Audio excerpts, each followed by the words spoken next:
We accumulate an awful lot of stuff, don't we?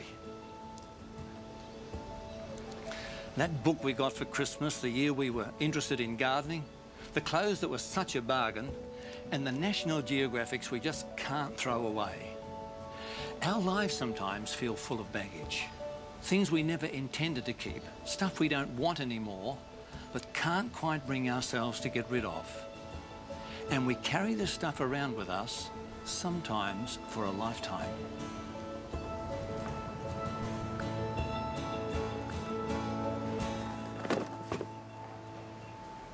We try to live productive and happy lives, and most of the time we are happy. And yet all of us, no matter who we are, drag some secret regret or guilt around that we just don't seem to be able to get rid of. Of course, we don't all think we're guilty. Right now you might be thinking, well, I've never killed anyone. I've never stolen anything. I'm not really a bad person, actually. And yet somewhere deep down, there's something that makes you feel guilty. I'm born in a place called Toin, in Sudan, in Bahr Ghazal state. And I was born in the time when the war was happening.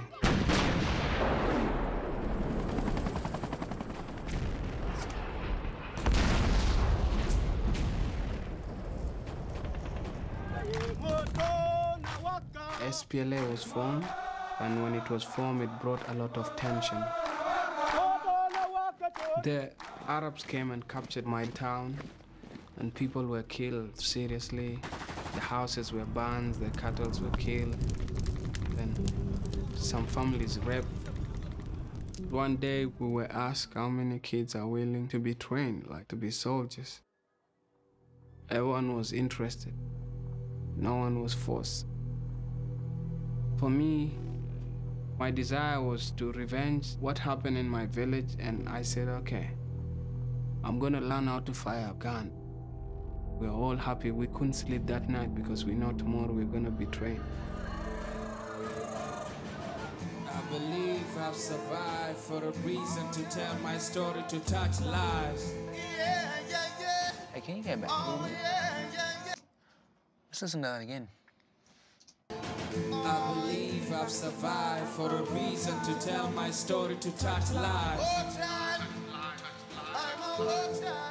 A successful music career is a long way from the village in southern Sudan where Emmanuel Jal was born. Emmanuel's a rap artist with the #1 record under his belt. He's performed in Live 8 in Cornwall and supported massive UK groups like Faithless and Razorlight.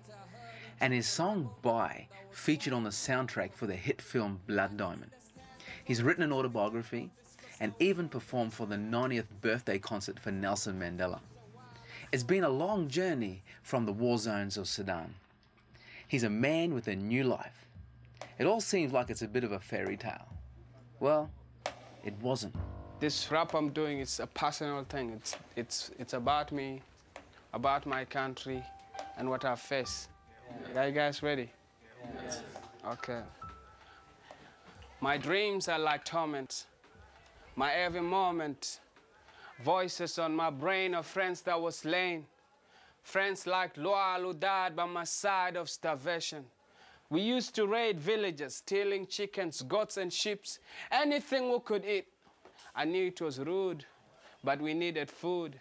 And therefore I was forced to sin to make a living. Sometimes you gotta lose to win. Never give up, never give in.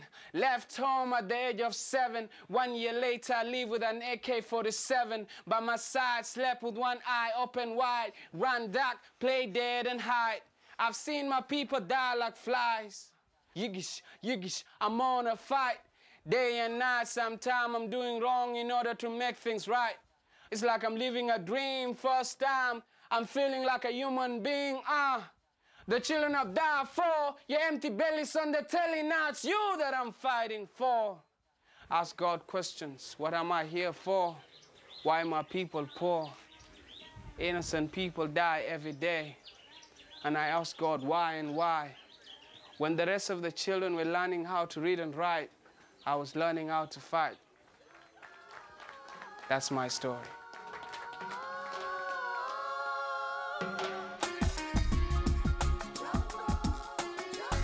child is born, the child is free. You see, they don't know who can be their enemy.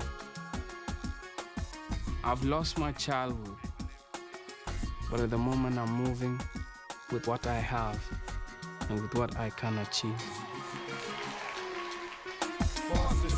Forced to sin to make a living. Forced to sin to make a living. Sometimes you gotta lose to win. Guilt can be a powerful force in our lives. In America a few years ago, a young woman's murder investigation had stalled. The police recruited a psychologist who suggested hiding a microphone at the victim's gravesite, you know, to see who might come by and confess their sins. Months later, a man turned up, riddled with guilt, and poured out his heart, begging the dead girl for forgiveness. And the police got their man. Dr. Hart's ready for you. Thank you. Oh, come on Dr. in. Hart. Hi, Danielle. Nice to meet you. Good to meet you. You found your way here all right? I did, yes. Okay. Uneventful, which was All lovely. right. So, why do people feel guilt? People feel guilt because they are designed to feel guilt. It's all part of the brain structure. Unlike any other form of life, humans have a unique system that is, a warning system is really what it is. It's also a system that keeps you honest and makes you a good person. Now, it's surprising, isn't it, that while we were born in sin, God gave us the capacity to be good. And to be good, we really need the guilt system. Okay, so how does it do that? How does it correct us? It corrects us because it's a warning system.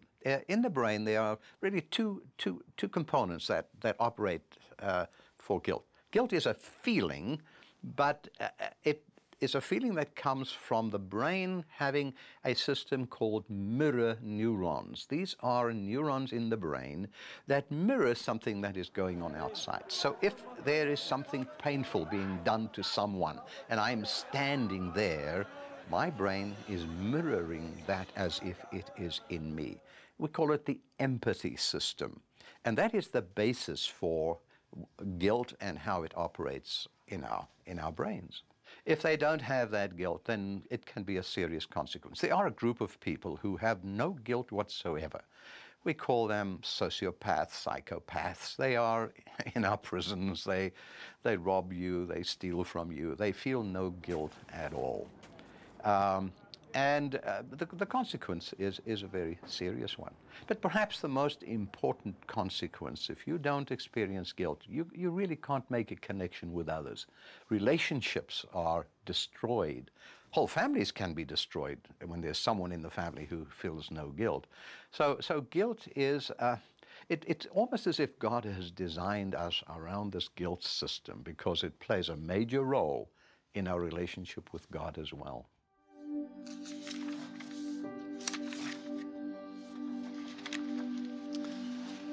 You don't have to be a child soldier to find yourself trapped by guilt. I mean, who hasn't struggled with a guilty conscience? That sense that you've done something wrong, or that you've neglected to do what you knew was right. You attempt to rationalise it, but deep down, guilt is a silent voice that just won't shut up.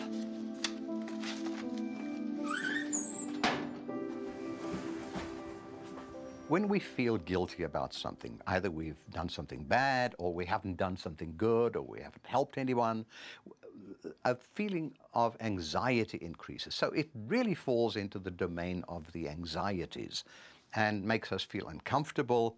But its purpose, you see, is to motivate us to either make amends or to do something to help. So it turns us into better people. Okay, so guilt can be good or bad? Guilt can be good or bad, and it's very, very important that we understand the distinction. In psychological terms, we think of the bad form of guilt as neurotic guilt. And a good form of guilt is the true guilt. So you can feel guilty about something you haven't done, because you've been programmed to feel guilty. Or you can feel guilty about little petty things, like my mother, whenever we finished a meal, my knife and fork had to be at 45 degrees on the plate before she would take the plate away. So here I am at my stage in life, and when I'm in a restaurant, when I'm finished eating, the knife and fork has to be at 45 degrees, because if the waitress takes it away, I feel guilty. So we can feel guilty about petty things. See, the difference between the false guilt, the neurotic guilt, and the true guilt is the false guilt is often usually nothing that you have done. You're guilty about something you really haven't done. And whereas opposed to true guilt, you understand, I have done something terrible. I humiliated you. I criticized you behind your back. And there are actions you can take when it's true guilt that makes you a better person. Whereas the negative neurotic guilt prevents you from being anything more than a self-punishing, self-rejecting, self-hating sort of person. Is there any more questions? That's a heavy question.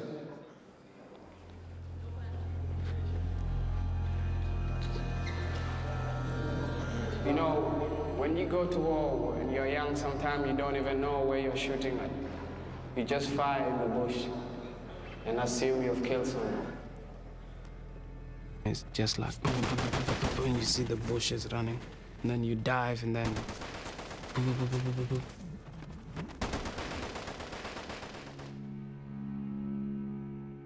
we had so much hatred. There's one of this guy, he has no gun, he has no anything. We want to beat him with our hands and cut him with machetes and finish him to death. And seeing him is like you're screaming, you're hitting him on his head. I remember kicking the guy on his back here. There's a certain joy of feeling like you're a man and you've achieved something. We cut him into pieces, basically, and beating him to death.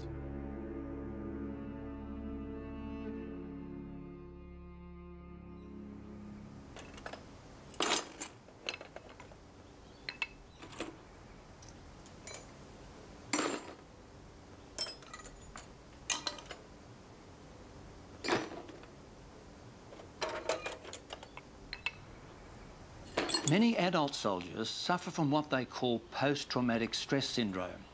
It's not just the fear for their own safety or seeing their comrades killed. Many struggle with what they've done in battle themselves. We're not talking about war criminals here, just men and women doing what's done in war. And often, however justified, the guilt makes it hard for them to hold their lives together. Post-traumatic stress disorder, we now know, has some implications for guilt. For example, with the wars that are going on, we get something called survivor guilt, where, you know, everyone else in your platoon died and you're the only one who survived. And now you begin to feel guilty because you are the only one that has survived. Guilt can come from some of the actions that must be performed when you're a soldier. Now, you know, if you're fighting a legitimate war, or whether it's an illegitimate war, you know, just a terrorist activity, there's the guilt feeling. You're left bearing the brunt of responsibility, and that can be very, very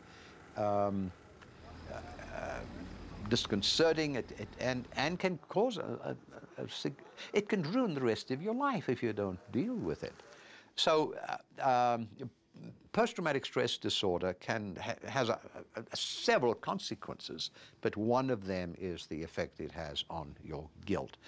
And this is why a culture of forgiveness needs to be created.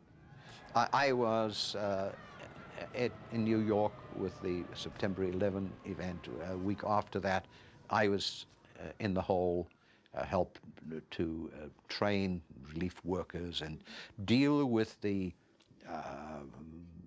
firemen and the policemen who had to go and find these body parts and so on. And they were feeling traumatized by that, and in a sense, guilt, a survivor guilt phenomenon. And so creating a culture of forgiveness is something that we need to pay attention to in our Christian world. People need to learn how to receive forgiveness. Because even though you may not have done anything yourself, but you're feeling guilty, there's a sense in which forgiveness is still the healing force in that. If God's solution is forgiveness, trust me, our solution is forgiveness as well. Sometimes when I survive in a place, I say, why did I survive? Sometimes I used to wish, hey, let me die. I've been suicidal, I'll say like that. Most of the time I was suicidal, but not anymore now.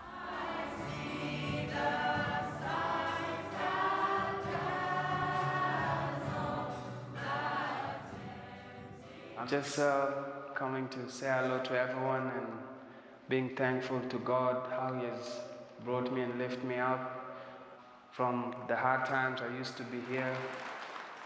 I have so many scars that I've not rebuilt out, things that, because people say, okay, you have gone to war. But there's the other parts that people forget. What about the internal injuries, like what happened inside? Kileleshwa Community Church showed me so much love. I started joining the choir, trying to write songs, and it started healing me emotionally. In soldiers coming back, those who've experienced the traumas of war and hardship, there has to be an inculcation of a forgiveness spirit in them. And that forgiveness has to be directed at yourself. And that's the most difficult one of all. The hardest person to forgive is yourself. But if God can forgive, you must also.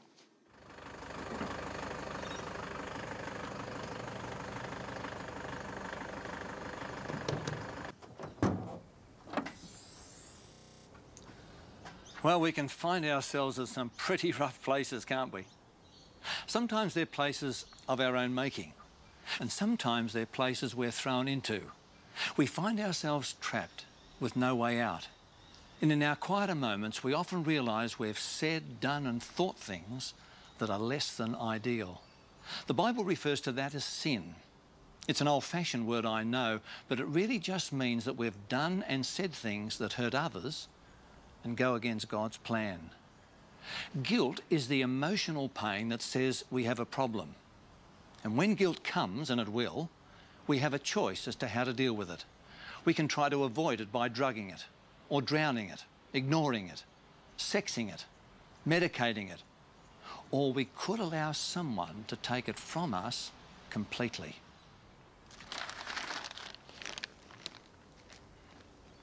A definition I learned from an old African preacher when I was like 21 years of age.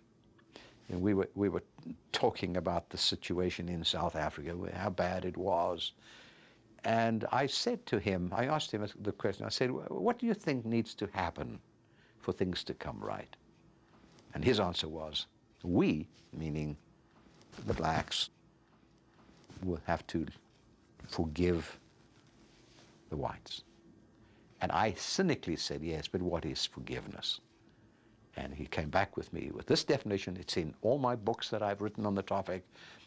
Forgiveness, he says, is surrendering my right to hurt you back. Surrendering my right to hurt you back.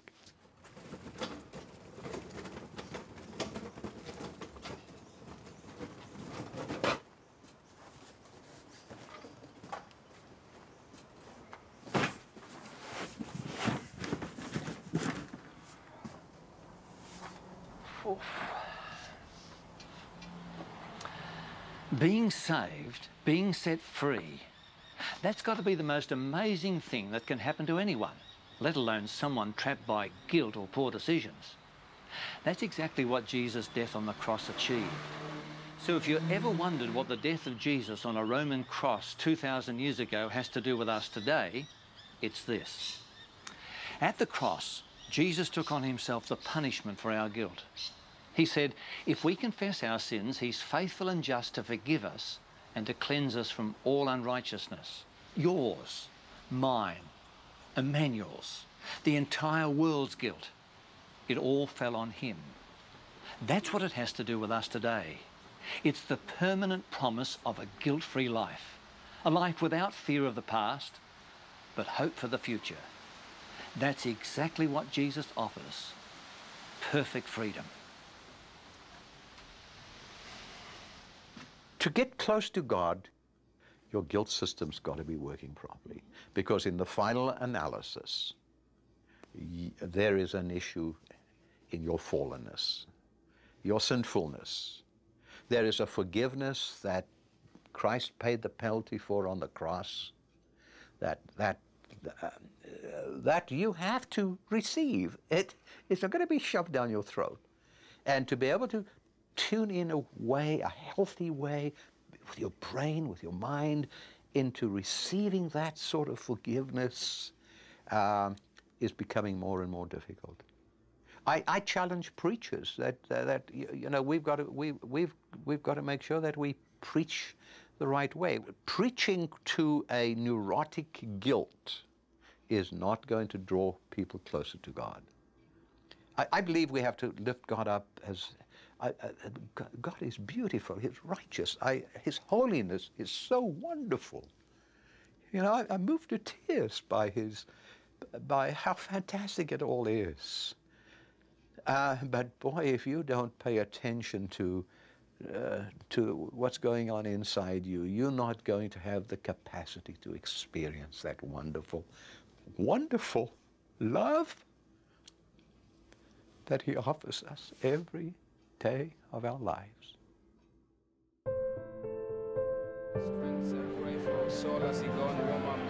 When I'm on stage, I'm taking it serious, saying we cannot change people's life by our own strength. So we need a supernatural power to help us. The Lord will help us have a great show and minister to the people, oh God. And I thank you, and in Jesus' name I pray. Amen.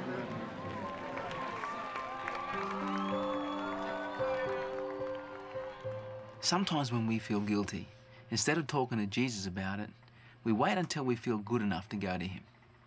But that's not how Jesus works.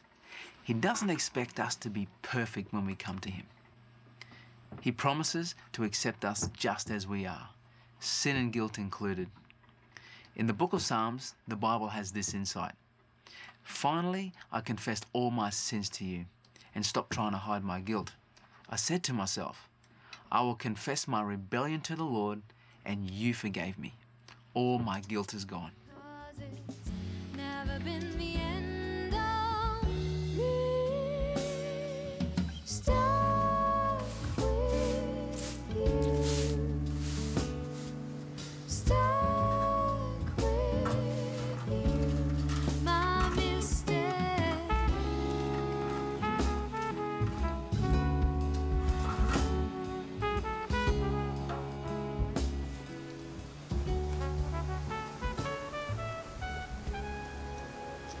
Why is it that only Jesus can remove guilt? How does that work? Well, let me try to explain it like this. If I had $1 million mortgage and I fell on tough times and had no hope of paying it back, the bank would have several options. They could foreclose on my house and I'd lose everything. I mean, that's justice. I signed the mortgage agreement and can't complain. Or they could come to me, realise I've got a problem and give me more time to pay. That's mercy. I didn't get what I deserved and I'd feel pretty relieved. Or they could forgive my debt and pay it themselves and allow me to keep my house. Now, that's grace. It would be very unusual for a bank to do that. But that's exactly what Jesus does every single time we come to Him. When we feel guilty, it's because we've actually broken God's law. The primary person that we have wronged is God. So He is the only one who can take our guilt and forgive it. And that's what He did, and still does. He took the punishment the law required and gives me a life I don't deserve.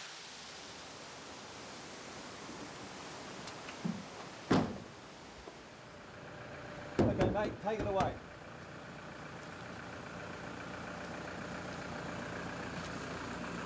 We're not all child soldiers. fraudsters, or even lawbreakers.